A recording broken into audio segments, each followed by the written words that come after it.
এই শীতের দিনে এই তরকারি দিয়ে গরম গরম ভাত দিয়ে চোখ বন্ধ করে ১ প্লেট ভাত জায়গায় বসে খেয়ে ফেলবেন। আবারও কিন্তু ভাত নিয়ে খেতে হতে পারে, ভাতগুলো একটু বেশি রান্না করবেন যদি এইভাবে কখনো ডিম ভুনা রান্না করেন বেগুন দিয়ে।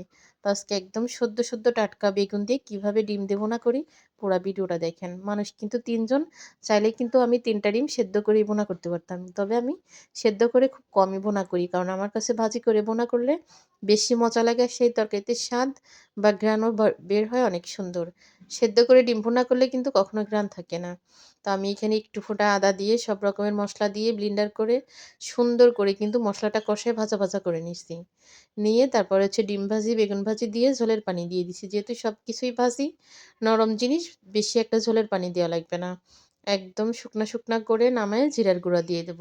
তো দুপুর হোক বা রাত হোক বা সকাল হোক, এইভাবে রান্না করে গরম ভাত দিয়ে খেতে ওফ!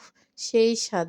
রান্না করে খেয়ে দেখেন। আর বেগুনগুলা এত মিষ্টি ছিল, একদম সাদা, সাদা বেগুন, অনেক সুন্দর মিষ্টি ছিল। আমি সেদিন ভর্তা দিয়েও কিন্তু খাইছি। অনেক মজা আর অনেক মিষ্টি।